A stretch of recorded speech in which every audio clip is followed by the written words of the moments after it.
Camila, como é que tá? Quanto tempo! Quanto tempo, né? Nessa quarentena tá mais Pois é, difícil ainda a gente se encontrar. pois é, e essa quarentena é difícil, né? Porque em casa, com os meninos, eu acabo tendo menos tempo ainda. Então, nossa, que muito. Primeiro eu queria agradecer você de participar dessa live, de trazer um pouquinho mais de informação aí sobre temas importantes e polêmicos também, né? A gente precisa, a nossa função social, assim, esclarecer realmente, com evidências científicas, o papel de todos os tratamentos que a gente conhece para o autismo. Eu acho que sou muito orgulhosa de ter você como, além de colega de trabalho, também como amiga. E poder ver seu trabalho, assim, muito bonito, assim. Tava falando aqui antes de você entrar da sua história, uma história muito bonita de superação e que trouxe muito, muito, muito impacto, assim, na vida de várias famílias, né? Não só no Brasil, como fora também do Brasil. Eu queria É, agradecer a sua eu presença fico aqui. feliz de poder ajudar, né? E eu acho que realmente, depois, se a gente passa por uma história como a minha, a gente tem duas opções: ou ficar calada e não colocar isso a favor do mundo, ou colocar a favor do mundo. E o que eu tinha que fazer é colocar isso para frente. Então, foi por isso que eu optei até por começar a entrar dentro da minha área de atuação, que era genética, de ir para a academia para estudar e para começar a criar evidência científica de coisas que a gente sabe que funcionam na prática, né? Isso é perfeito, a gente tem discutido bastante isso aqui nessas lives que eu tenho feito sobre a questão de como a gente encarar o diagnóstico, né? Então, assim, a gente tem como a gente ressignificar o diagnóstico. Por exemplo, no seu caso, um caso de superação, onde você pegou ferramentas para poder ajudar o seu filho e ainda ajudar outras pessoas. Então, o diagnóstico, como o senhor disse, é o livro, o diagnóstico não é o fim, é Não é o apenas um fim de nada, né? Só começo, o né? começo de tudo. E assim, a gente tem que considerar que, claro que é normal ter o luto. Porque na hora que uma criança é idealizada, na hora que a gente gesta uma criança, na hora que um pai planeja ter um filho, ele está, a princípio, fazendo planos para o futuro. E o diagnóstico é a morte desses planos que você fez para o futuro, que foram baseados simplesmente em conceitos seus. Então, é claro que a gente tem que reelaborar esse luto e viver o luto, mas o que não pode é deixar que o luto ele seja só negativo. A gente tem que passar muito rápido da fase de luto para uma fase de luta, de mudar, de criar novos conceitos e até de fazer novos planos. Porque o bonito do autismo é que quando a gente tem o diagnóstico, a gente percebe que a gente não tinha aquela inferência toda na vida do nosso filho, e a gente não teria de jeito nenhum. Mas com o autismo isso fica muito claro, muito cedo, né? Fica ali com 1, 2 anos de idade, isso fica muito claro. Verdade. Então é isso. Então vamos contar um pouquinho sobre a gente, né? Tem gente nova aqui, tanto no meu Instagram, quanto gente que ainda não conhece o seu trabalho. Falar assim um pouquinho de mim. Eu sou neuropediatra, tenho uma formação toda do Hospital das Clínicas na Pediatria aqui em Salvador e pelo Obras Sociais Irmã Dulce em Salvador também. E eu não me contentei em ser uma neuropediatra tradicional, por isso que eu procurei por novos horizontes, para realmente chegar no que hoje eu me sinto como se fosse uma neuropediatra fora da caixa. Né? Porque eu Sim. não me contentava com as respostas que eu tinha na medicina tradicional e realmente a gente precisa acompanhar o processo, né?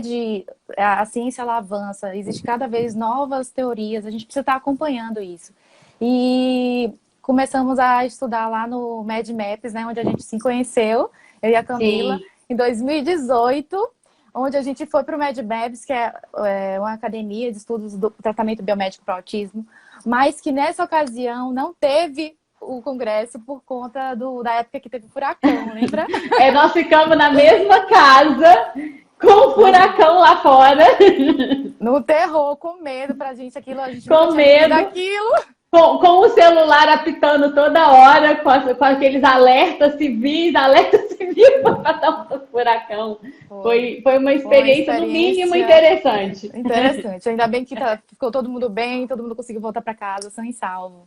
Sim. E depois a gente se reencontrou no Autismo One, que eu acho que é um dos melhores congressos, né, sobre o tratamento biomédico do autismo. Para mim, foi chuva de conhecimento e eu tive o prazer de ter um contato mais estreito com você, onde a gente começou a trocar mais ideias, assim, eu acho que o Autismo One... E hoje, esse ano, a gente vai ter a oportunidade de ter o curso online, né? Sim, vai ser excelente, né? E eu acho assim que o legal do Autismo One em relação ao MedMaps, o MedMaps é mais teórico, ele é mais acadêmico. O Autismo One é mais prático. E ele mistura ali palestra para pais e palestra para médicos. E o legal de ver até, inclusive, a palestra para pais é que você começa a ver a visão do pai. Porque eu, por exemplo, tenho a visão de mãe. Mas você, como neuropediatra, não viveu o que eu vivi. Então é legal você estar ali, sim, vendo o que o pai fala, o que o pai vai ali na frente e ele relata como é que o filho teve de desenvolvimento com isso, com aquilo. E o legal do Autismo é que ele traz coisas um pouco mais profundas dentro da ciência. Apesar de ser um congresso alternativo, ele é um congresso alternativo de base científica. Você não vê ali uma apresentação de uma teoria que foi tirada do zero, do nada, sem nenhum fundamento. Então, assim, são palestras técnicas, palestras muito interessantes, que trazem dados científicos e que são legais para a gente poder começar a navegar no meio da quantidade de evidência científica que a gente tem de diversos protocolos, né? Eu acho que, assim, uma vez eu fiz uma contagem de protocolos alternativos para tratamento de atraso de desenvolvimento, e nessa contagem eu contei mais de 50. Nossa! Então a gente tem uma série de protocolos possíveis de serem aplicados, cada um com seu nível de evidência científica. Isso eu estou falando de protocolos baseados em evidência, e que a gente pode tentar, já que o autismo, a princípio, é uma condição clínica que não tem um tratamento padrão ouro. A gente até tem aquele diagrama de fluxo ali, né, da autismo igual a terapia de modulação de comportamento mais antipsicótico, mas é um diagrama de fluxo que a gente não pode considerar padrão ouro porque ele não traz resultados. Então a gente tem um resultado, né?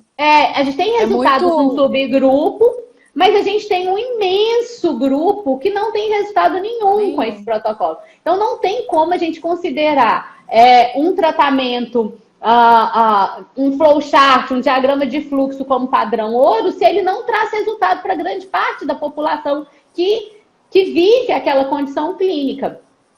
Então, é por causa disso que a gente, enquanto pai, então eu estou falando aqui na minha posição de mãe, e a gente, enquanto médico, a gente vem falar com o mundo, né? De que se eu tenho outros protocolos com evidência científica, mas com menor nível de evidência científica do que o nível A1, do que o nível A2 de evidência, esses protocolos podem ser usados, porque meu filho ou meu paciente, ele não pode esperar 50 anos para esses protocolos virem nível A1 de evidência, ou que tenha mais ainda, que tenha interesse econômico em fazer que aquele protocolo ele vire uma evidência de nível A1, e eu não posso simplesmente fechar o olho e falar, não, eu vou esperar esse protocolo virar A1 e meu filho vai ficar sem tratamento adequado.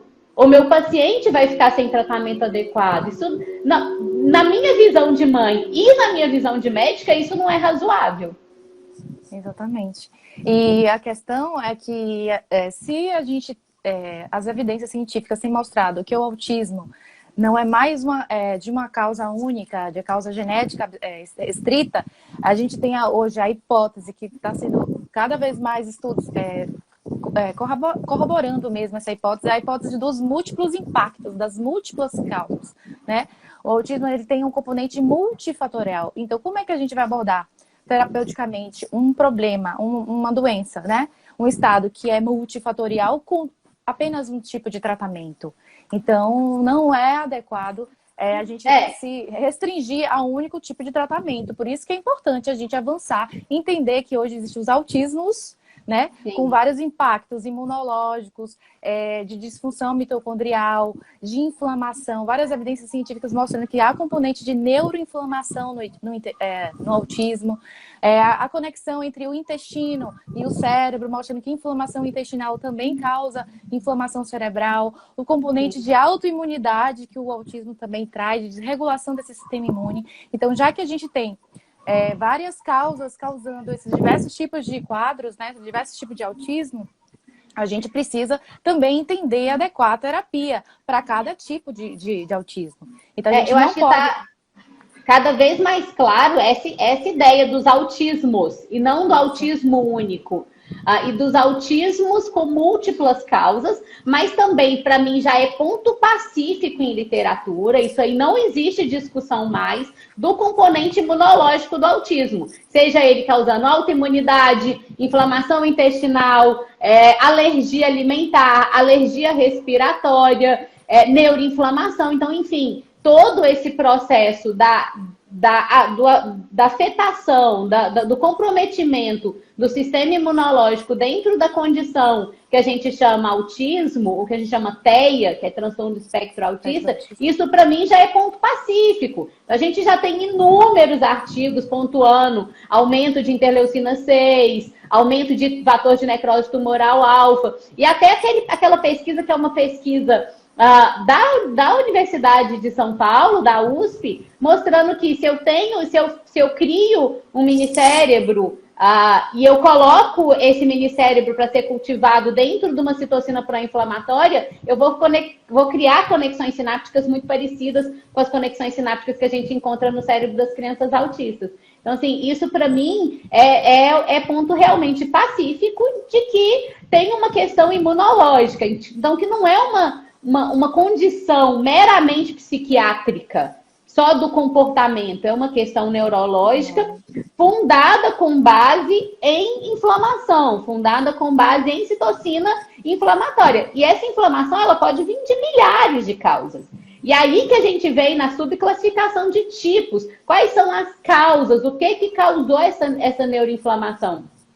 Isso pode vir desde uma questão genética, de um desbalanço gênico. Então, assim, eu tenho um pedaço de cromossomo faltando, um pedaço de cromossomo sobrando, eu tenho um gene que sofreu uma mutação e levou a desromper todo um processo bioquímico. Ou eu posso ter coisas muito simples, como uma alergia, como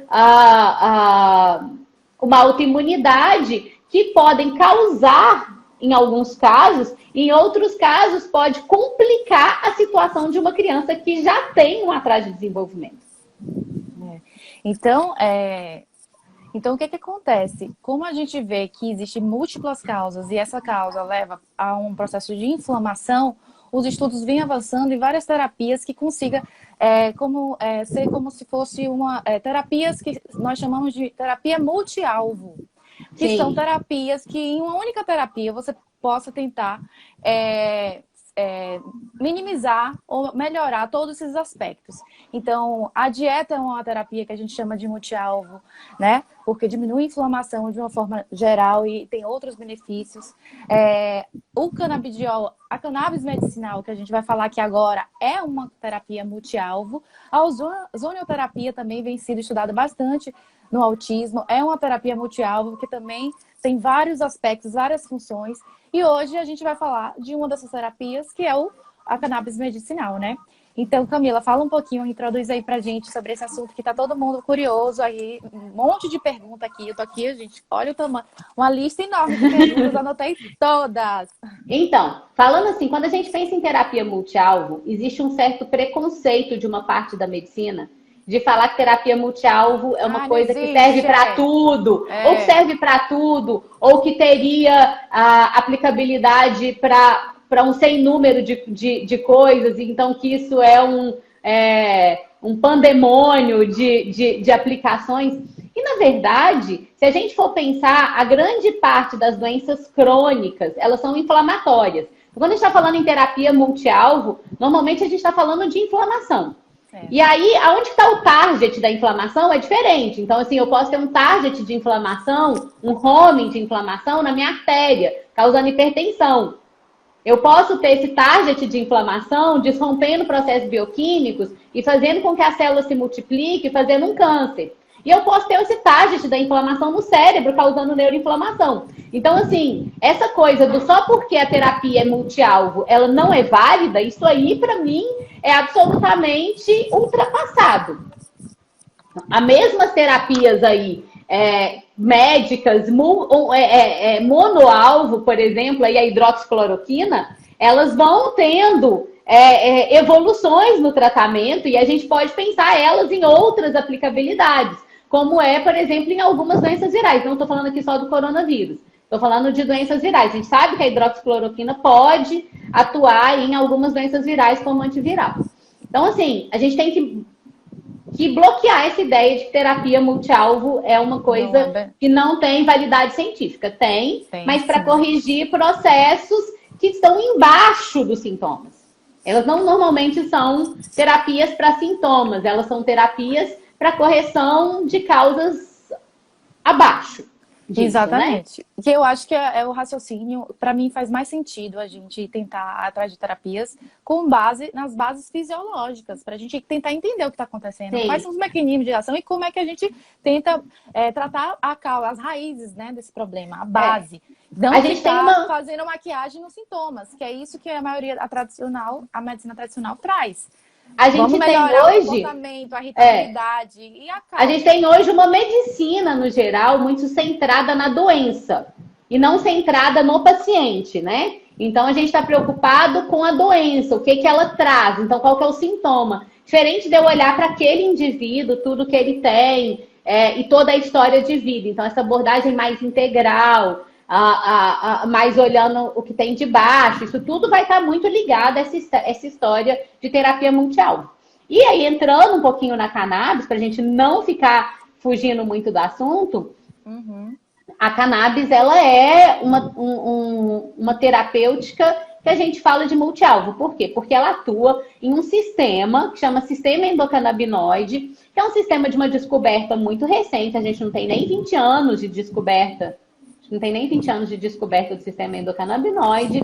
E ele é um sistema que ele não é local. Ele é meio como, por exemplo, o sistema imunológico, meio como a corrente sanguínea. A gente tem receptores de sistema endocannabinoide espalhados pelo corpo todo e não focados. Então, a gente não é igual, por exemplo, glândula sudorípara, que a gente vai achar elas especificamente em um local. Sistema endocannabinoide, a gente tem receptor desse sistema pelo corpo todo. Esses receptores mostram que a gente tem endocannabinoides, ou seja, a gente tem substâncias dentro do corpo da gente que fazem um papel nesse receptor. Dentre essas substâncias, a gente tem várias, mas a principal é a anandamida.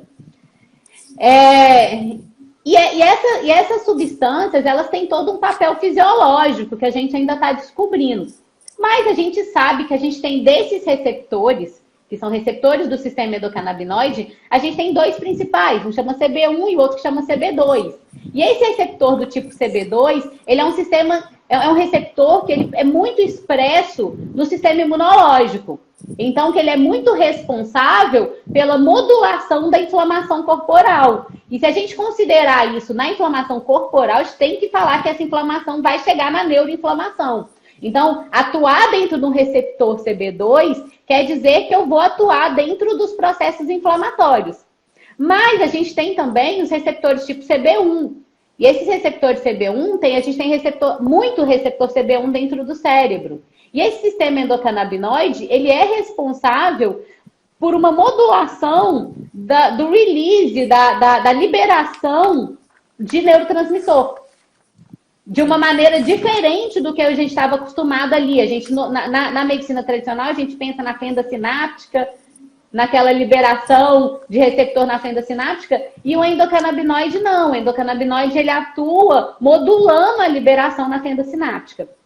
Então, quando a gente pensa no uso de uma terapia com base no sistema endocannabinoide, nisso a gente não está falando só da cannabis, a gente tem outros endocannabinoides que podem ser usados, a gente está falando de modular tanto a entrega de neurotransmissor, quanto também de modular a inflamação. Então, isso é muito interessante quando a gente pensa numa condição clínica como o autismo, em que eu tenho um problema inflamatório, tem toda uma questão inflamatória associado a uma entrega errônea de neurotransmissor, principalmente com excesso de neurotransmissor excitatório, glutamato, por exemplo.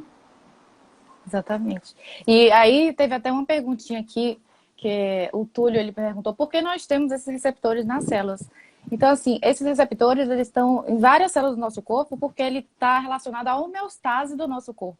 Então, ele, além de atuar no sistema imune, como a doutora Camila falou, ele regula o nosso metabolismo de glicose, de lipídios, né? Regula todo o nosso metabolismo.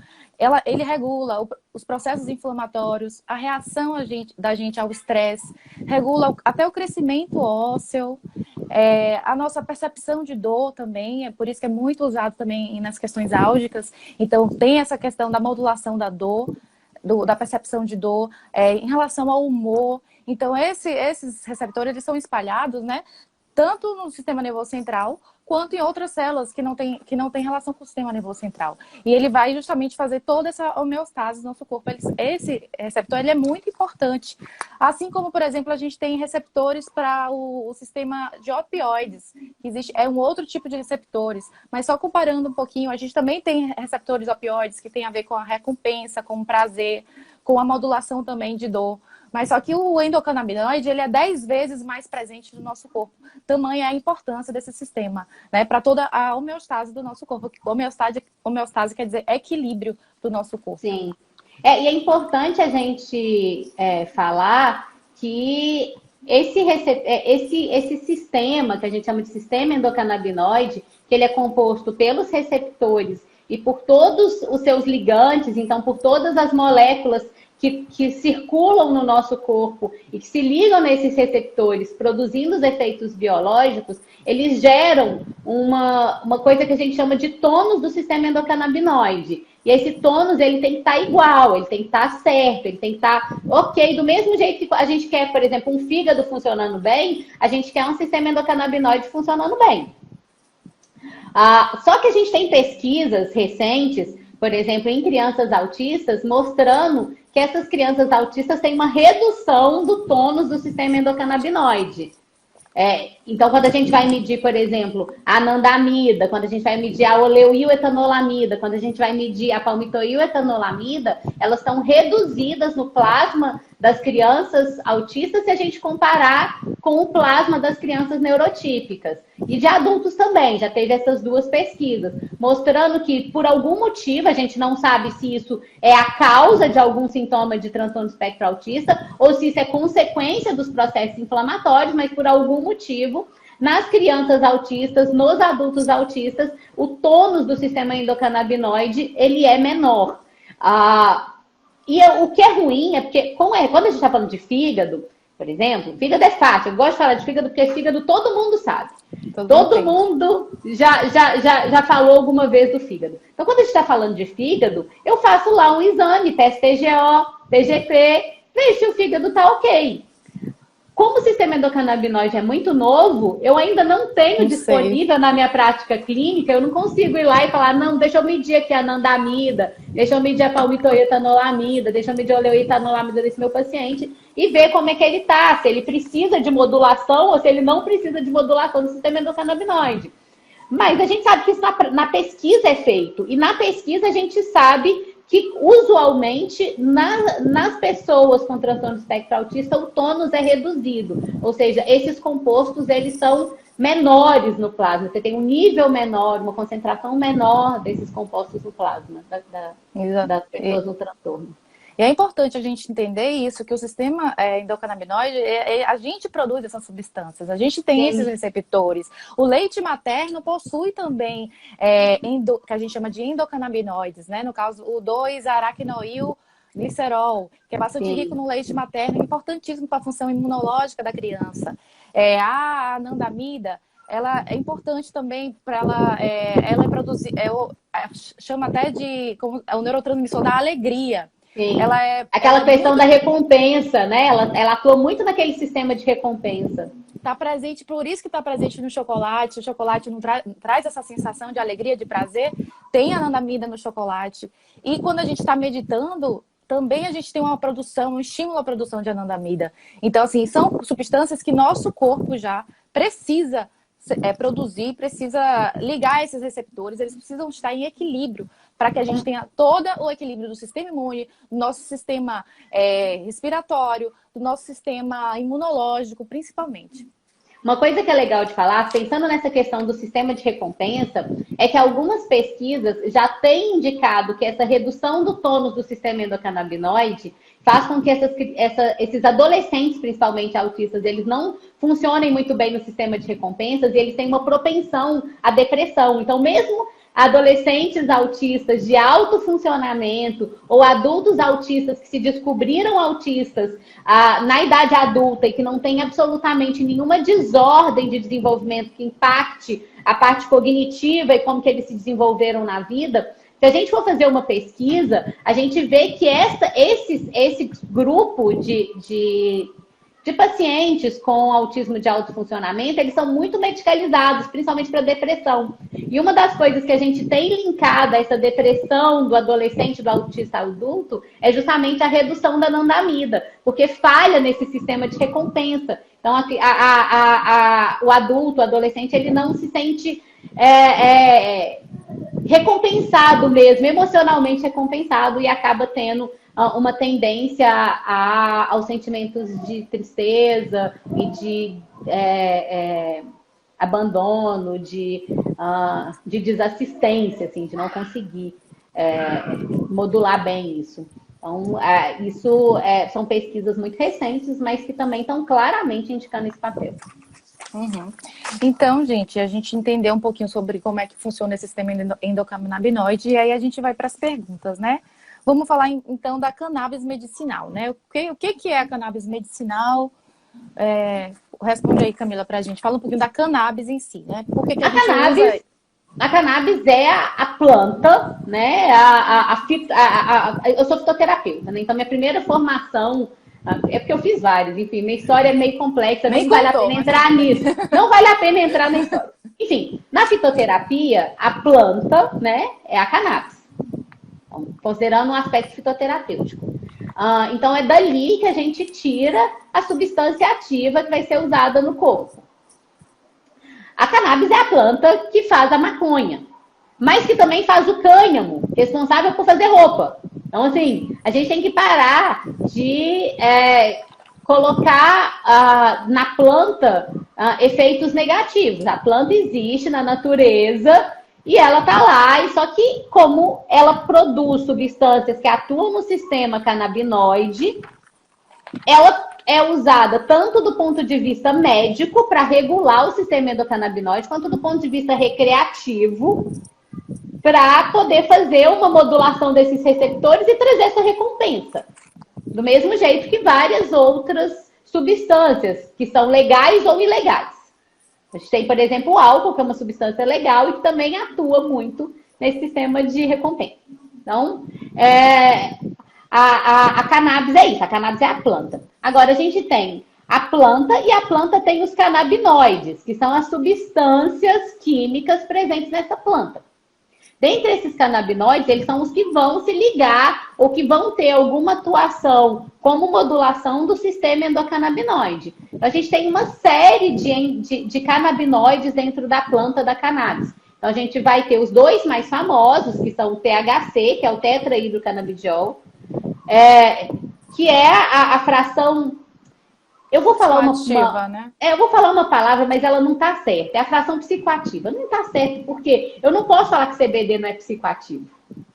Mas, porque ele também atua cerebral. Então, ele faz psicoativação. Mas o THC é a fração que dá o barato. A gente tem outros compostos dentro dessa planta. Então, a gente vai ter o canabidiol, que é esse que é tão falado aí para epilepsia. A gente vai ter o THCA, a gente vai ter o canabivaridin. Então, a gente vai ter uma série de outros compostos que são canabinoides. Além disso, por ser planta, ele também tem outros compostos químicos, como, por exemplo, os terpenos. como, por exemplo, os alcaloides. Então, ali a gente tem uma série de outros compostos químicos que também podem ter ações medicinais. Os flavonoides também. Os flavonoides, os aromas, né? Os aromas, que pode ser usado na aromaterapia. Que tem atividade antioxidante importante, assim como os terpenos, né? Então, é um conjunto dessas substâncias que estão presentes na planta. Isso, então a cannabis é tudo isso.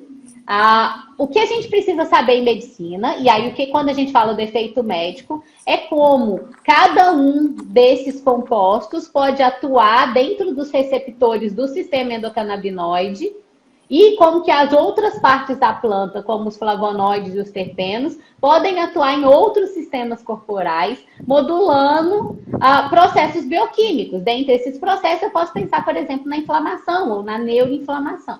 Uhum. Né? Então, a parte médica é estudar como que eu vou usar, qual cepa que eu vou usar, qual a quantidade que eu vou usar de cada um dos canabinoides, como que eu vou usar os terpenos, porque cada planta, ela tem um profile, ela tem eu tenho uma dificuldade, às vezes, de traduzir em inglês para um perfil, né? Um perfil de terpenos diferentes. Então, como que eu vou usar isso? Se eu vou usar isso na via inalatória, se eu vou usar isso na via oral, se eu vou usar isso na via transdérmica, se eu vou usar isso intranasal, como que eu posso fazer o delivery, a entrega melhor para aqueles receptores para causar o efeito biológico que eu quero? Então, por exemplo, se eu estou querendo usar a cannabis, e aí tem uma pesquisa bem legal que mostrou ela sendo usada inclusive em gestante para controlar a hiperemese gravídica, para diminuir a náusea. Então, assim, se eu quero usar isso, eu quero que ela chegue naqueles receptores que levam à produção de náusea. Se eu estou querendo usar para autismo, eu posso pensar tanto em tratar a neuroinflamação, quanto eu posso pensar em melhorar a questão dos neurotransmissores. Então, por exemplo, o comportamento. Exatamente. Então, uma das primeiras perguntas é qual seria, então, a indicação, né, da cannabis medicinal?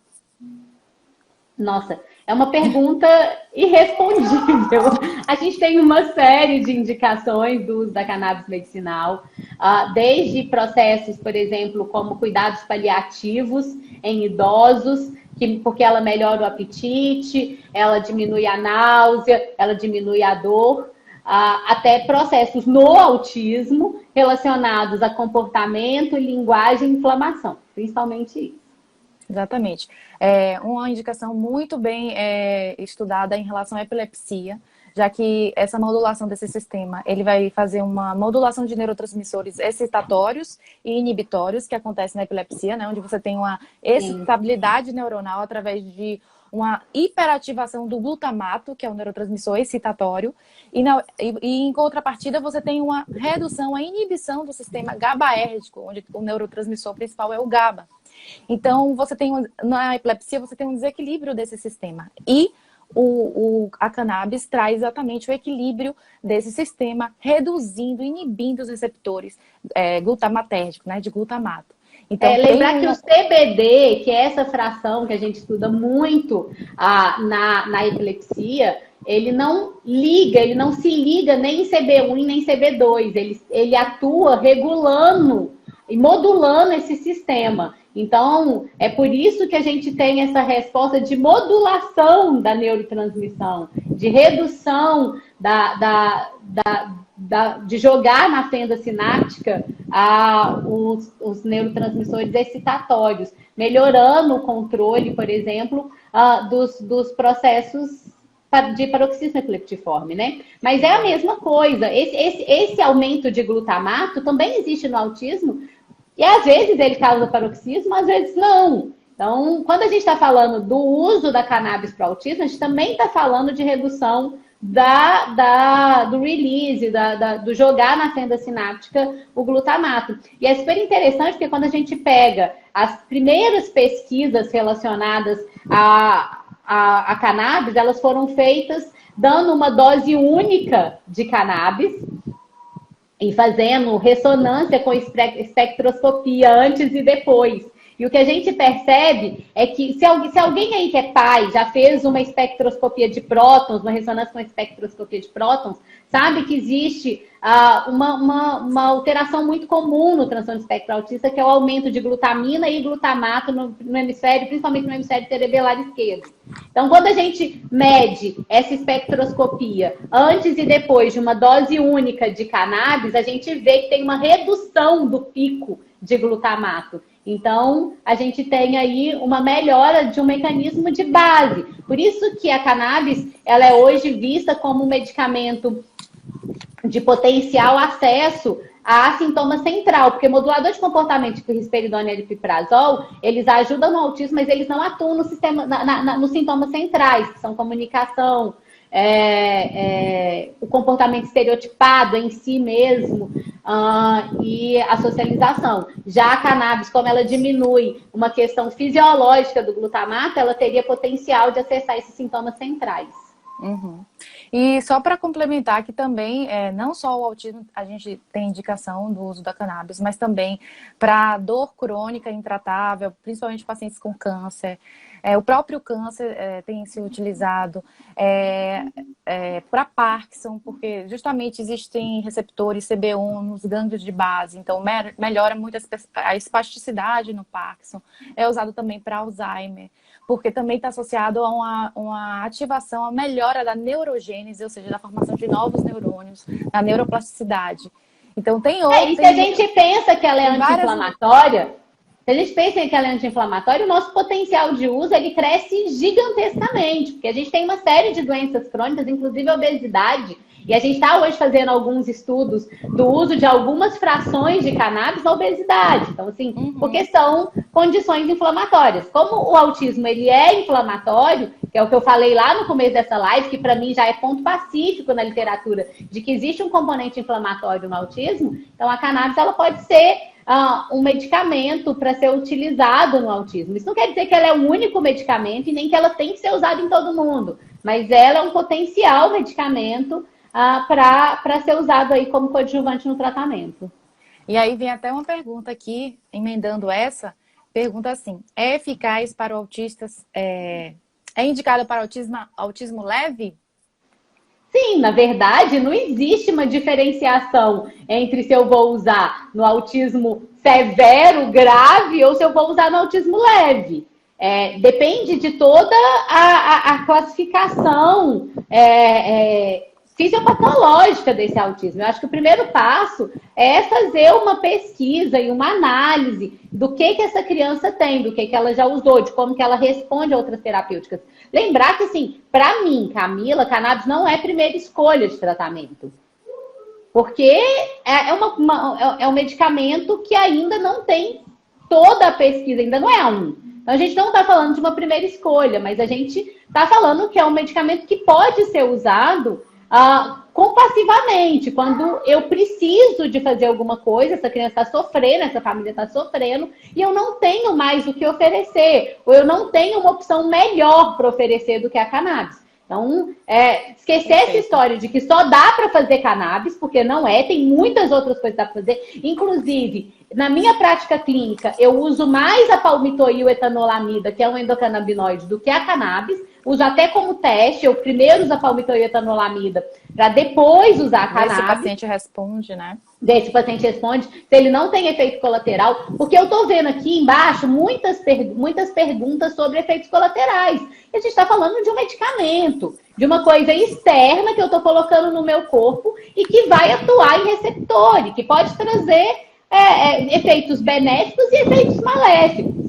Então, a gente tem que colocar na balança se vale a pena usar ou se não vale a pena usar naquela criança. Mas isso não tem a ver com o nível de gravidade de transtorno espectro autista. Eu tenho crianças super leves, que se deram super bem com cannabis, do mesmo jeito que eu tenho autismos severíssimos que tiveram efeitos colaterais. Do mesmo jeito, autismos severos com bons efeitos e autismos leves com efeitos colaterais. É muito daquilo que eu falei antes. Como a gente não tem um exame que mede o nível do sistema endocannabinoide, ainda o uso da cannabis, ele ainda é feito muito no tateamento clínico. Então, assim, é ali naquela observação, É aquela coisa de começar aos poucos e ir subindo bem aos pouquinhos. Começa na menor dose possível e vai subindo até achar a dose ideal. Porque a gente ainda não tem protocolos muito bem definidos e baseados em exames para balizar isso. Então, a gente tem que lembrar isso. Então, mas é medicamento. Medicamento pode ter efeitos colaterais. Então, quando a gente pega os trials clínicos, quando a gente pega aquele estudo retrospectivo, que é o maior estudo que a gente tem, com mais de 150 pacientes, do Rafael Mechulan de Israel, a gente vê que tem efeitos colaterais. Um dos principais efeitos colaterais relatados é um aumento da agitação. Então, mas assim, aumento da agitação é um trade-off, é uma escolha que a gente faz. Toda vez que eu tento melhorar a cognição, que eu tento melhorar processo de função executiva, normalmente eu trago também uma hiperatividade e uma agitação. Porque essa criança, ela começa a se impor no mundo. Então, quando ela começa a se impor no mundo, ou que eu tiro uma venda, imagina, vamos supor que eu estava com os olhos vendados, e de repente eu tiro essa venda e eu começo a ver coisas demais, eu vou ter um momento de desorganização para depois eu me reorganizar. O que a gente precisa pôr é na balança. Será que está sendo mais benéfico ou mais maléfico? E de acordo com o que a gente está vivendo, a gente fazer uma titulação de doses e às vezes até suspender a medicação. Uhum. E sendo que o efeito que quando a maioria dos casos melhora a hiperatividade, né? Mas quando acontece algum efeito colateral, está associado à agitação, à ansiedade, né? Na verdade, quando a gente pensa... Eles melhoram em relação à hiperatividade e aos surtos de raiva, surto de birra, é isso que eu ia falar. É isso que eu ia falar. Eu acho que assim, quando a gente vê em pesquisa, na prática é uma coisa. Quando eu vejo em pesquisa, o principal efeito positivo que eu vejo é controle de impulsividade. A gente tende a confundir a impulsividade com a hiperatividade, porque a criança que é impulsiva, ela não dá conta de esperar. Então, ela viu e ela já faz. Então, se eu consigo controlar a impulsividade, eu posso diminuir a aparência de hiperatividade. Mas, ao mesmo tempo, essa criança pode estar mais ativa. Né? Então, assim, só que eu preciso de uma certa atividade do sistema nervoso central para que essa criança ela tenha uma boa função executiva, para que ela aprenda. Então, é realmente aquele processo de escolha, né? Entre comportamento e cognição e melhora de função executiva. Normalmente, no começo da melhora da função executiva, eu vou ter alguma hiperatividade. Isso não significa que o tratamento está sendo ruim. Normalmente, isso é o que a gente chama de sintoma negativo positivo, que é um sintoma que aparentemente é negativo, mas que mostra que a gente está tendo um efeito cerebral e que está tendo um efeito cerebral positivo. Uhum. Mais um desses efeitos colaterais aí, eles descrevem muito em relação à sonolência, né, em alguns casos. E pode também ocorrer perda de apetite. Sim, perda de apetite ou ganho de apetite. Refluxo gastroesofágico também é um efeito bastante relatado. Diarreias também pode acontecer. E aí a questão da sonolência, ou até o que acontece quando, por exemplo, tem uma dose em excesso, o que pode acontecer é diminuir o processamento cerebral. Então, assim, a criança fica um pouco mais lenta. Inclusive na resposta. É por isso que Camila, isso não é o protocolo de todo mundo, mas quando eu vou prescrever cannabis, eu sempre peço um eletroencefalograma prolongado. A Adriele, que é neuropediatra, então, assim, ela pode nisso, sabe, milhões de vezes mais do que eu, mas elas, naquela discussão dos paroxismos epileptiformes, sem a manifestação clínica de epilepsia no autismo, que a gente vai achar em 30%, 40% das crianças autistas, a gente tem essa discussão dentro da neuropediatria. A Adriele pode falar muito melhor do que eu sobre quem veio primeiro, se foi o ovo ou se foi a galinha, se é a epilepsia ou se é o autismo, se é o autismo que causa epilepsia, se é a epilepsia que causa o autismo. Mas quando eu pego ali paroxismo epileptiforme, ou seja, aquela onda típica da epilepsia, mas sem a manifestação clínica, numa área relacionada, por exemplo, à linguagem, então eu pego temporal ou parietal, ou mesmo occipital, que está relacionada a distúrbio de aprendizagem, porque está relacionado ao processamento visual. O que a gente pode fazer? A gente pode tratar, Mas aí o que que eu vou fazer? Não tem clínica, eu vou usar um anticonvulsivante tradicional que tem efeitos motores, que tem que não tem toda a indicação, a gente sabe que isso não é padrão de usar anticonvulsivante tradicional para paroxismo epileptiforme, mas eu acho que nesses casos a cannabis entra muito bem. Perfeito. Não só nesses casos, mas ela entra muito bem como um tratamento para aquele paroxismo sem uma perda motora para atuar também nos processos de neuroinflamação.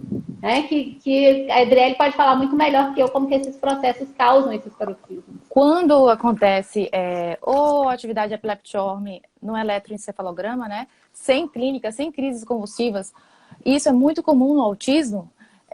Inclusive, eu tenho dados que são mais frequentes, 80% dos autistas ele tem alterações de eletroencefalograma. Isso tem um significado clínico, sim.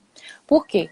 Porque essas alterações de eletroencefalograma e também a presença de crises convulsivas está nos mostrando que está havendo uma disfunção mitocondrial. Então, quando há disfunção mitocondrial, a base dessas crises, né, principalmente a epilepsia, ou mesmo essas crises sem a percepção clínica da crise, você está diante de um quadro de disfunção mitocondrial. Então, alguma alteração tem. É isso que eu vivo falando. Se essa alteração está em cima da área de linguagem, como é que eu vou falar? Eu não vou tratar, eu vou ignorar, é só um achado? E a criança não fala, está em cima da área de linguagem. E aí? Vou fazer nada com isso?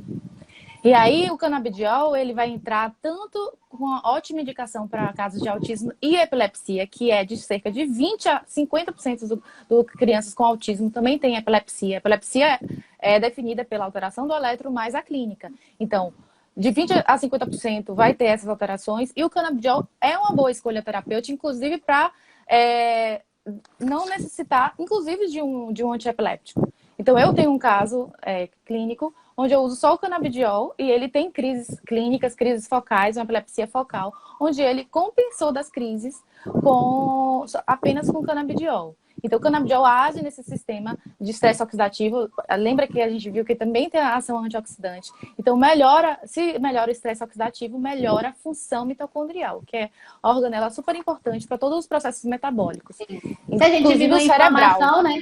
Se a gente diminui a inflamação, a gente vai ter uma melhora, com certeza, dos processos de produção de energia no nível da mitocôndria. Porque lembrar que muitas dos processos de dificuldade de produção de energia vem da oxidação da parede da mitocôndria, né? Então, a inflamação, ela atua nisso, causando essas alterações mitocondriais. E aí, então, assim... Um grande aliado, só para concluir, da epilepsia, que tem até aqui uma pergunta assim, é eficaz para autismo sem epilepsia? Só para é isso que eu ia falar. Então, assim, para mim, quando tem epilepsia clínica, já tem uma indicação muito clara, né? De que a gente pode pensar na cannabis como um tratamento. Quando eu tenho só o paroxismo epileptiforme, eu considero, na minha prática clínica, não é o que todo médico vai falar, que pode ser um medicamento a ser utilizado. Mas, considerando que a cannabis atua no release de neurotransmissor, no release de glutamato, na liberação de glutamato, reduzindo a excitação, melhorando o processo de neuroinflamação, isso poderia ser usado também mesmo na criança que não tem essa alteração do paroxismo epileptiforme. Eu peço sempre esse exame, primeiro para eu conseguir classificar essa criança em um desses 3 grupos. No grupo em que tem a indicação, que está muito clara, muito bem delineada na medicina, que é a indicação da epilepsia. No grupo que tem uma indicação um pouco mais embasada, que é aquela criança que tem aquele paroxismo epileptiforme. E no grupo que, apesar de não ter o embasamento da epilepsia, tem surgido cada vez mais evidência sobre o embasamento da neuroinflamação. Então, com essa classificação nesses 3 grupos, eu vou pensar em qual momento eu vou entrar com essa medicação e se eu vou entrar com essa medicação. É o que eu falei, não é em 100% dos casos que eu entro. Eu tenho muitas crianças que evoluem muito sem cannabis, do mesmo jeito que eu tenho crianças que, se eu não coloquei a cannabis, elas não têm uma melhora. Eu até esqueci onde a gente estava. Você estava falando que a gente tem uma conduta muito semelhante e que a Foi. gente tende a usar outras alternativas antes da cannabis, mas que a gente acha a cannabis uma alternativa importante. Muito importante. Então, assim, e aí eles perguntam aqui, então seria, tipo assim, o que indicaria quais são os comportamentos que indicaria o canabidiol no autismo? Ai, essa é uma pergunta que não é exatamente quais os comportamentos, né? É uma pergunta muito difícil. Eu não acho que é exatamente qual o comportamento. É como que essa criança está respondendo e como que são os marcadores de inflamação, os marcadores cerebrais. Então, acho que é muito mais relacionado a isso do que a uma questão clínica. A impulsividade é uma característica que indicaria bastante a cannabis. Ou dificuldade de sono também. Mas nem sempre vai ser minha primeira escolha, porque eu tenho outras escolhas para impulsividade ou para alteração de sono também. Então, gente, é muito variável em cada caso. Por exemplo, em epilepsia é uma das minhas primeiras escolhas. Porque a epilepsia, eu vou deixar de usar um medicamento que tem os seus efeitos colaterais muito mais letais. Lembrando que o canabidiol, gente, não existe dose tóxica, não tem nenhum relato de morte associado ao canabidiol, tá? Então, assim, na epilepsia, a gente consegue reduzir mais de 50% das crises só com canabidiol. Se você associar isso com a dieta cetogênica, você consegue zerar as crises. Então, realmente é uma coisa a se pensar bastante. Quando tem epilepsia e autismo, para mim, assim, eu chego, brilho os olhinhos. E quando tem até uma coisa aí embaixo, né, Adriele? O Delta 9 com... ele falou justamente isso, que é o que a gente está falando agora. E não quer dizer que a gente está deixando só como última opção. A gente faz como se fosse na hermenêutica jurídica. A gente pega e transporta para uma outra realidade. Então, a gente usa a realidade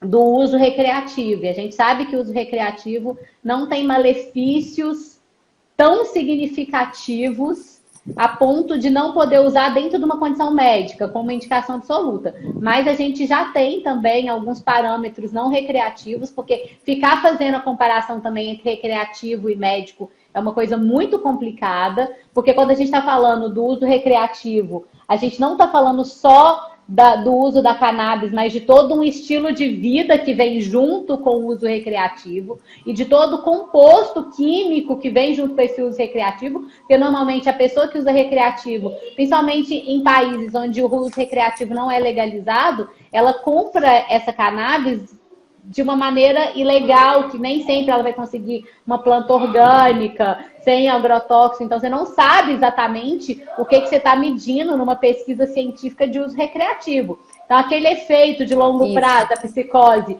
ele veio do composto da cannabis ou ele veio do agrotóxico que a planta foi cultivada? Ele veio do CBD ou ele veio do THC? Ele veio do CBG ou ele veio do CBDV? Então, assim, tem vários. Ainda mais porque você não tem como controlar essas proporções, né? De canabidiol, de THC e de outras substâncias. Você não tem como controlar no uso recreativo. Então, esses efeitos colaterais, a gente não está falando deles, que já são, né? Tem vários efeitos deletérios no uso recreativo. A gente... Mas o que eu tenho para dizer é que mesmo no uso recreativo, você não tem morte. Então, quando você está falando de uma epilepsia, não tratável, mesmo nos efeitos piores que eu tenho de uso recreativo, eu posso colocar isso na minha balança e ver que sim, eu posso usar em epilepsia, mesmo numa criança pequena, mesmo considerando os efeitos deletérios do uso recreativo. E olha que a gente, na cannabis medicinal, não tem esses efeitos deletérios. Exatamente. Aí a contraindicação, a gente já respondeu? Contraindicação. Eu acho que já, né? Não tem uma contraindicação absoluta. Existem alguns polimorfismos genéticos, principalmente polimorfismos na catecolamina ou metiltransferase, ou polimorfismos na FAH, que indicam ou contraindicam terapeuticamente o uso da cannabis. Mas não existe uma contraindicação absoluta, só uma contraindicação relativa. Certo. Até em grávida eles testaram, né, para hiperemesis gravídica, né? Náuseas. Saiu aquele estudo agora de 2020, né? Até te mandei ele hoje. Um estudo super interessante que faz uma revisão do uso na infância, uma revisão mostrando e colocando que tem uma evidência que a gente chama de evidência anedotal, que é uma evidência espalhada, mas uma evidência preliminar positiva, de que é seguro usar a cannabis em termos médicos, tanto para gestante quanto para criança. Maravilha. E aí, alguém já perguntou aqui na live e já estava aqui, é a próxima pergunta. O que usar, CBD puro ou THC? Isso é muito interessante, né? Muita gente tem essa dúvida. Essa é talvez uma das maiores dúvidas, mas eu não tenho nenhuma dúvida do que eu vou responder. A maioria dos médicos vai falar de usar o CBD puro, mas cada vez mais, dentro da pesquisa dos endocannabinoides, dentro da pesquisa de cannabinologia, dentro da pesquisa sobre a cannabis, a gente sabe que é melhor usar a planta inteira. No geral, em fitoterapia, a gente tende a usar a planta inteira e não um componente isolado, por causa de um efeito que chama efeito incomitivo, ou efeito entorrage, que é... Entorrage, que é francês. Entorrage é francês. Então, o efeito... É francês. É o efeito de que todos os canabinoides, eles atuam de uma maneira muito mais efetiva quando usados juntos do que quando eu isolo o CBD e dou o CBD, quando eu isolo o THC e dou o THC. Tem até um pesquisador italiano que tem uma frase bem legal, que ele fala que os terpenos, eles são a alma da cannabis, né? Então, talvez eles são os grandes responsáveis por uma série dos efeitos fisiológicos. E quando a gente pensa em autismo em particular, a principal pesquisa relacionada à redução do glutamato naquela dose única que eu falei, ressonância no ponto 1, dose de cannabis e a medida do glutamato, não usa o CBD nem o THC, ela vai usar o CBDV, o cannabidivaridinha. Não fugiu completamente como é que tá. Então, vai usar o CBDV. Então, por isso que a gente pensa em usar a planta inteira e não o CBD isolado. É claro que a gente tende a usar plantas com uma porcentagem de THC muito baixa, assim, mas que tenha ali todos os canabinoides e que não seja só um isolado. Isso já está muito bem estabelecido na pesquisa da cannabis, de que é melhor usar os extratos whole, os extratos de planta inteira, do que os extratos isolados. Isso não quer dizer que eu não use isolado, porque, às vezes, a gente tem que abrir mão do isolado, vamos supor, numa criança que tem efeito colateral muito significativo com THC. Então, assim, mesmo com microdoses de THC, ela reage. Então, nesse caso, a gente pode abrir mão de usar o CBD isolado, o CBG isolado, o CBDV isolado. Mas, no geral, a gente tende a usar uma planta whole, um full spectrum, que é a planta inteira. Então, assim, o pessoal sempre fala em relação ao THC, porque o THC tem efeitos psicoativos e só ficam achando que o THC está associado a isso. Mas o THC, né, numa proporção adequada, em menor proporção, lógico, em relação ao canabidiol, vai ser super importante, inclusive, para eles se modulam, né? Um modula o outro. Então, até você vai, com um canabidiol, por exemplo, isolado, você poderia ter também mais efeitos colaterais. Quando você junta nessa proporção adequada... Com certeza, porque você tem uma modulação de neurotransmissor, né? E outra coisa que é muito importante também, se a gente considerar CB2 e CB1, a gente tem uma quantidade muito maior de CB1 no cérebro. Então, se eu não coloco o THC, que é o agonista do CB1, dificilmente eu vou colocar a quantidade que eu quero de CBD para dentro do cérebro. Então, esse CBD ele não vai fazer um efeito no cérebro do jeito que eu quero. Então, é importante ter, sim, uma quantidade pequena. Eles se agregam, né? Eles se agregam. Que é justamente essa história do efeito da entorrage. Maravilha, isso aí. Então tá respondido, né? Qual é o momento mais adequado para iniciar no autismo? A gente já respondeu, respondeu. Não tem momento. O cannabis pode ser usado como outro remédio em relação às Pode, interações medicamentosas, né? pode ser usado com outros remédios, sim, mas a gente tem que tomar cuidado, porque a cannabis ela é metabolizada pelo aquele citocromo P450. P450. Então, medicamentos que inibem a P450 ou que usam muito o complexo enzimático P450, eles têm que ser usados com cuidado, porque a gente vai ter efeitos farmacodinâmicos e farmacocinéticos diferentes para esses medicamentos. Então, alguns deles, como por exemplo a carbamazepina, os benzodiazepínicos, a gente vai ter uma lista. Então, tem uma lista, é por isso que a cannabis deve ser de uso médico e não de uso fiz em casa, resolvi fazer por conta própria. A gente tem algumas tabelas dos medicamentos que devem ser reduzidos ou aumentados de acordo com a quantidade que eu estou usando de cannabis. Certo. Precisa fazer exames hepáticos para o controle do uso de forma frequente? Não. É só ter esse cuidado mesmo nas interações medicamentosas. Ter cuidado na interação. Claro que, por exemplo, se eu estou usando um ácido valproico junto com a cannabis, e aí a gente tem sim pesquisa mostrando que você pode ter um aumento de transaminases, aí nesse caso a gente tem uma indicação de fazer um controle mais rigoroso de enzima hepática, mas não tem uma indicação absoluta de ficar fazendo controle a cada 6 meses, a cada 2 meses de transaminases, não. E lembrando que o uso do canabidiol, né, vai trazer efeitos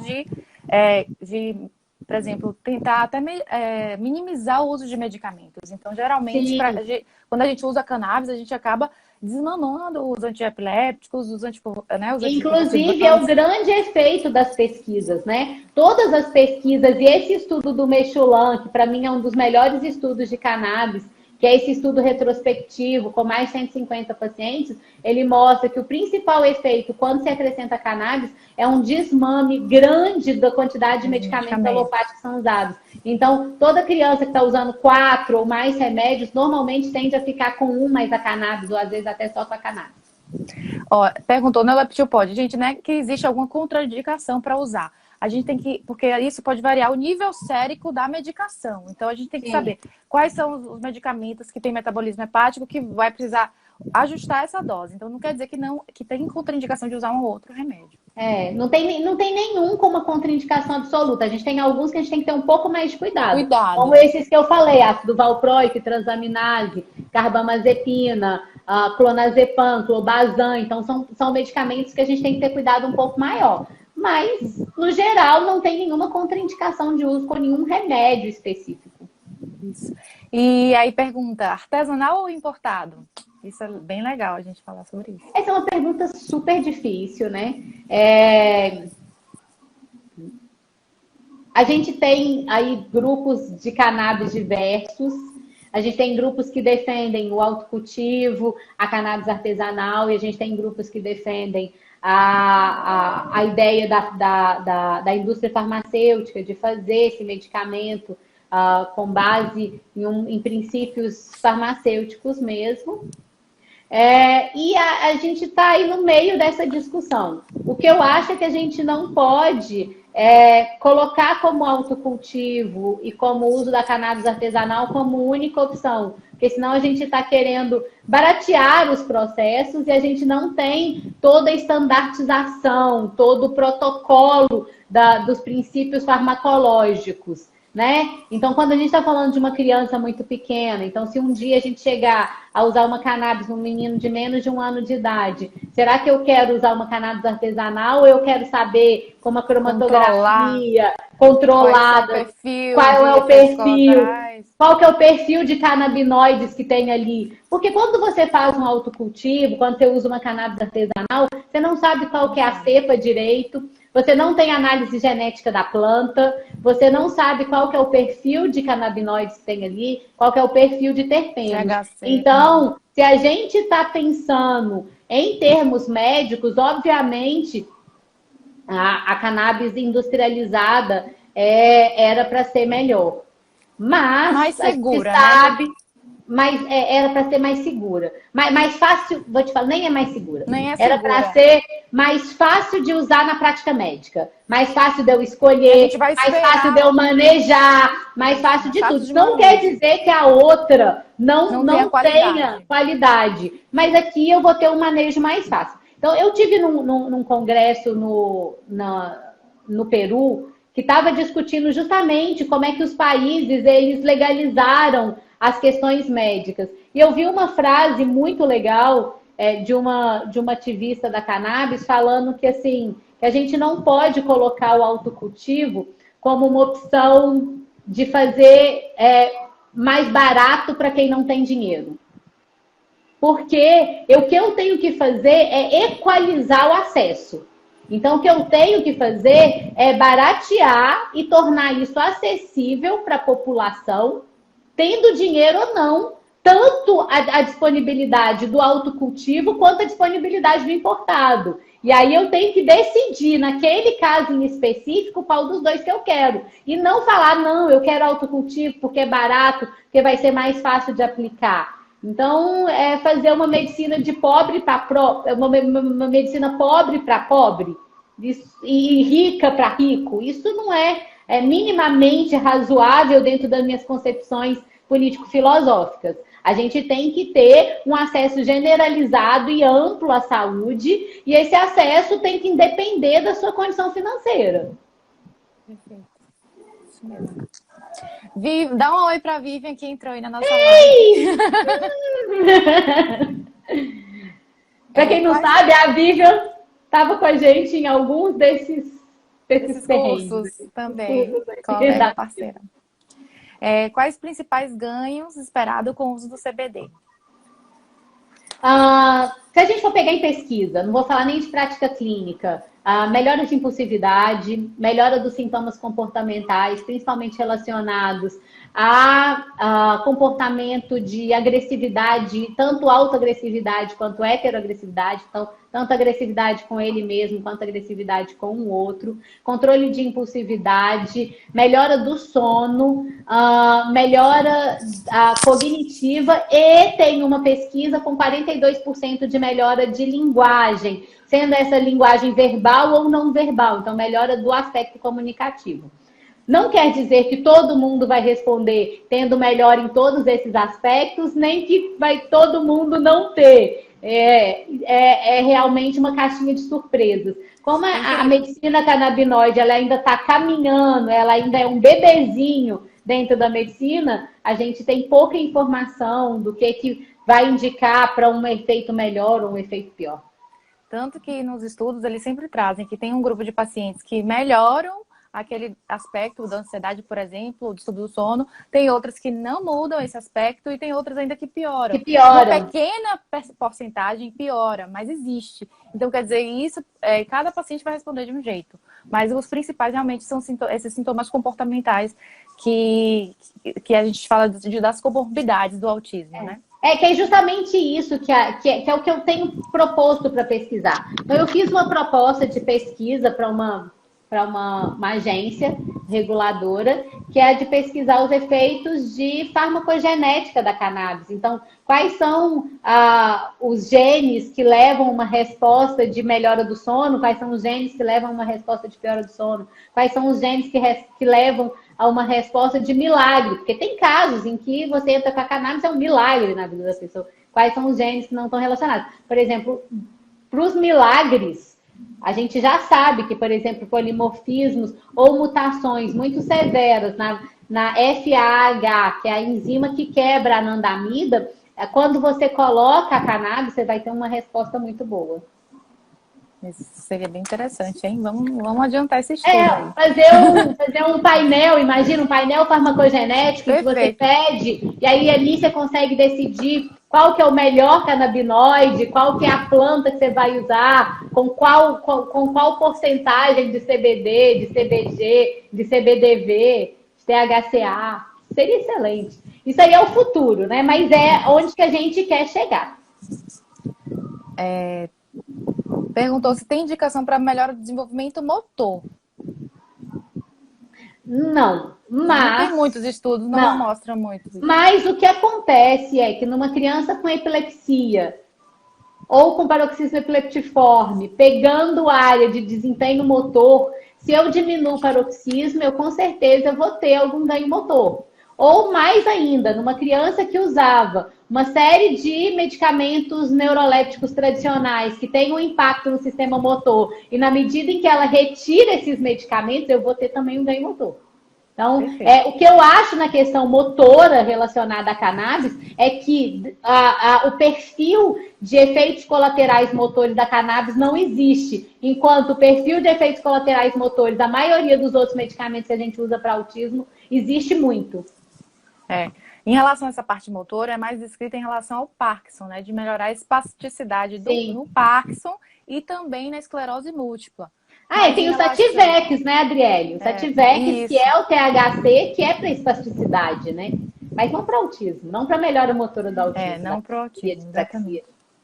E quais os... Aí, por fim, né, aqui da listinha daqui, quais os profissionais procurar para... A gente eles falam muito em relação a não encontrar profissionais que concordem com essa terapia.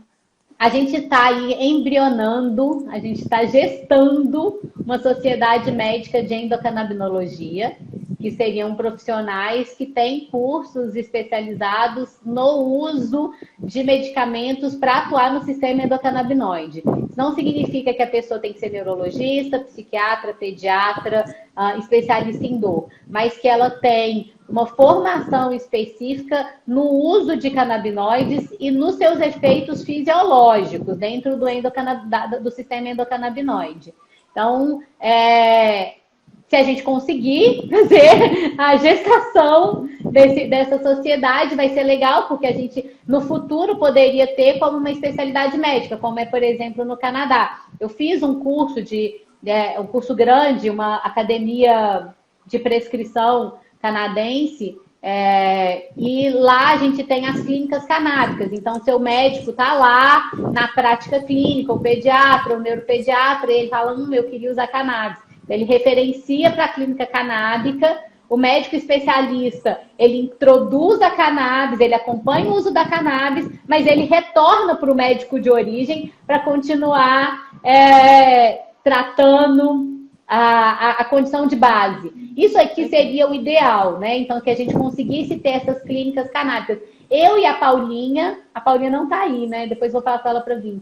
Eu e a Paula da Estela, a gente tá com uma proposta de realmente começar a criar centros de prescrição de canabinoides. Então, que seria isso, centros científicos, porque hoje o que acontece é que a gente tem uma série de profissionais que prescrevem canabinoides e a gente tem até alguns médicos que se super especializaram na prescrição da cannabis, mas eles não estão muito dentro da área de atuação. Então, nessas clínicas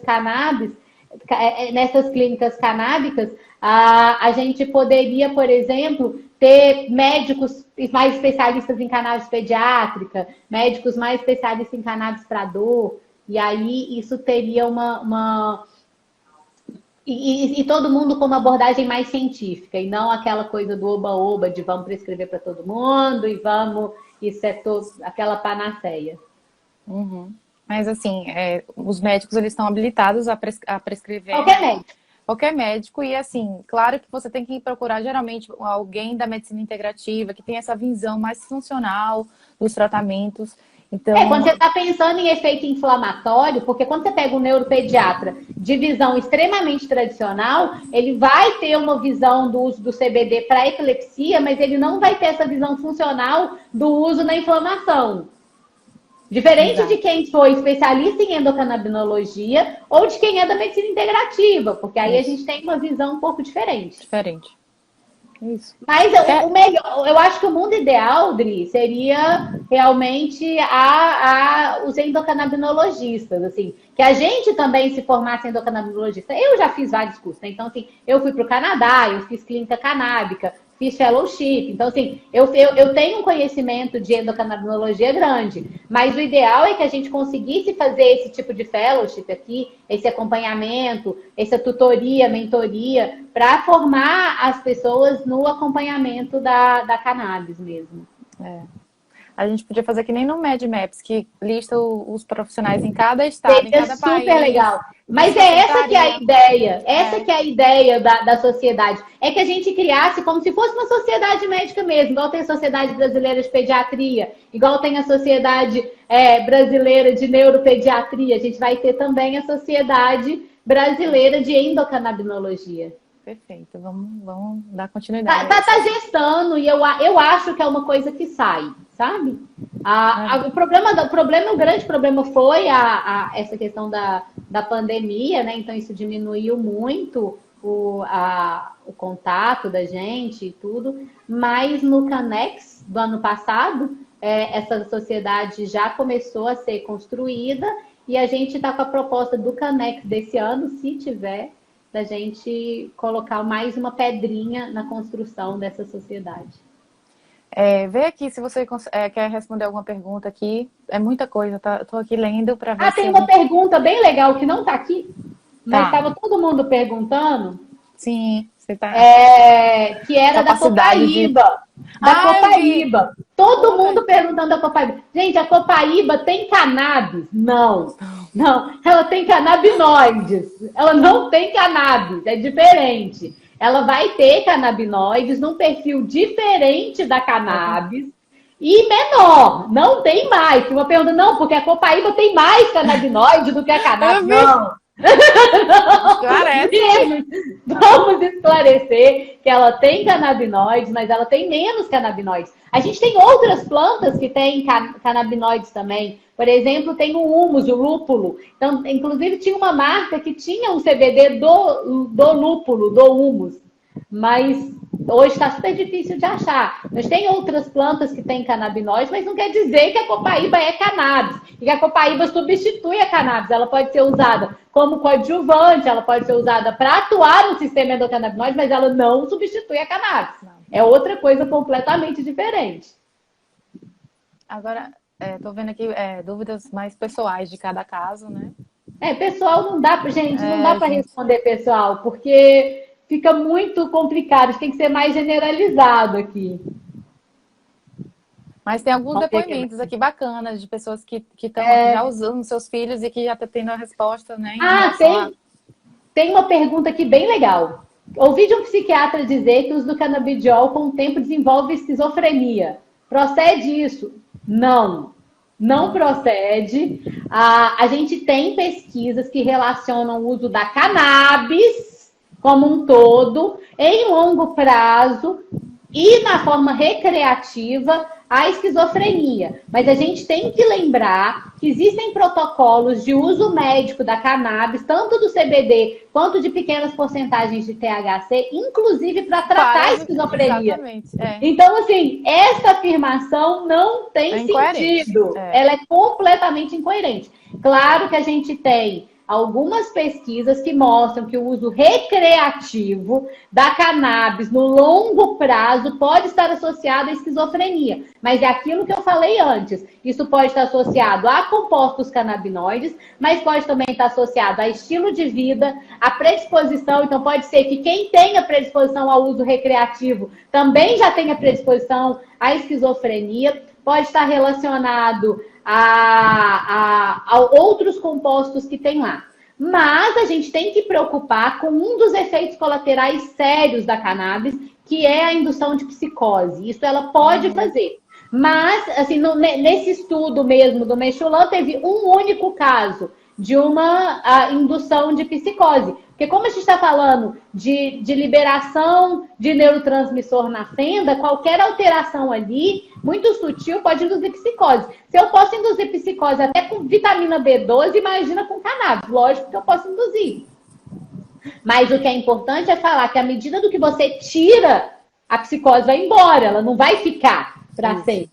Não é uma indução de uma esquizofrenia, é uma indução de uma psicose isolada. De um quadro psicótico, sintoma ali naquele momento, como efeito colateral. A partir do momento que você tirar a cannabis, esse efeito psicótico vai embora. Então, assim, quando a gente vai, por exemplo, quando eu fiz meu treinamento lá na clínica canábica do Canadá, o que eles falaram? A gente tem um padrão de prescrição de THC. Normalmente a gente chega até mais ou menos 10 miligramas de THC. E aí, quando essa pessoa tem um passado de ter psicose, tem uma história na família de psicose, o que você faz é tenta não chegar nem perto da prescrição de 10 miligramas. Você vai chegar em 1 miligrama, 2 miligramas. Você não vai chegar em 10 miligramas de THC. Isso aí. Tem alguém perguntando se causa dependência? Não. Tá vendo essas perguntas aonde, querida? Aqui, tô vendo aqui embaixo. Meu Você Deus. não tá lendo, não, mas eu tô lendo. Eu tô subindo aqui, não tô vendo nada. Enfim, não causa dependência. Inclusive, na hora da retirada, não precisa ser aquela retirada gradual do antipsicótico. Você pode tirar de um dia para o outro. Você não precisa ficar diminuindo de 1 ml para 0,75, depois para 0,5. Você pode tirar de um dia para o outro. Inclusive, isso que a gente vai aos poucos, né? Pra a gente vai aos que poucos. A gente vai tateando. Mas na hora de tirar não tem nenhum problema. Você tira de um dia para o outro. Mas, inclusive, quando a gente pensa nos efeitos da recreativa mesmo, um dos grandes questionamentos sobre a cannabis ser ou não droga, ele vai estar muito baseado nesse efeito de craving, de dependência, de necessidade, de busca. A gente sabe que a cannabis faz muito menos do que essas outras drogas, tipo opioides. Então, não tem essa questão da dependência, não. Tem uma pergunta aqui. Por que o fumo da maconha causa TDAH? Não, o fumo da maconha não causa TDAH. Pode causar um déficit de atenção, pode causar uma alteração do processamento. Então, você pode, se você usar uma quantidade muito alta de THC, e aí for mais do que 10, 20, 50 miligramas de THC, você pode ter uma alteração do processamento e demorar para processar aquela situação que está ali na sua frente. Então, você pode ficar mais lento. Isso não quer dizer que isso causa TDAH. É diferente. Agora, o que a gente pode olhar no uso recreativo, e que eu acho super importante a gente ressaltar, é que muitos dos usos recreativos de longo prazo, eles são usos médicos e não usos recreativos em si. Tanto é que nos países em que teve uma legalização, como por exemplo a Holanda e o Canadá, quando a gente vai fazer um perfil de quem procura a cannabis nos dispensários, normalmente a gente fala de pessoas mais velhas, mais de 50 anos com dores, e que estão procurando para uso médico e não para uso recreativo. E muita gente que usa, muitas vezes, usa justamente para tratar ansiedade, para tratar depressão, para se sentir mais produtivo. São usos que se a gente conseguisse colocar isso no campo médico, a gente ia diminuir muito a banalização do uso recreativo. Acho que é isso. Muita pergunta, nossa. Não, pergunta vai ter para sempre. Porque esse assunto é o assunto que mais gera questionamento. Eu acho que é isso. Foi maravilhoso. A gente Cris, esclareceu muito. Acho que foi produtivo aí para todo mundo, né? A gente, pelo menos, deixamos que muitas das pessoas que não conhecem essa terapia pudessem... Tem uma pessoinha querendo vir. Ai, traz. Ei, queria falar na live. Tudo bem? Que lindo! Que cabelo lindo! Você não disse que queria participar da live? Fala para as pessoas. Dá um oi pro pessoal aí. Fala para as pessoas te seguirem no Instagram. Qual que é o seu?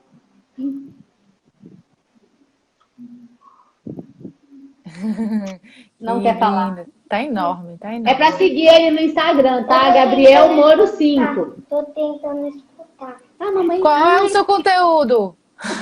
Eu tô falando, mas ele não tá ouvindo. E eu aqui falando, eu tava elogiando o seu cabelo, que tá muito bonito. E qual é o seu conteúdo no Instagram? Qual é o conteúdo? Número 5, eu mudei. Você mudou? Então fala qual que é. Qual é o seu Instagram? Fala oi, pessoal. Gabriel Moro 3. Gabriel Moro 3. Fala, segue eu lá.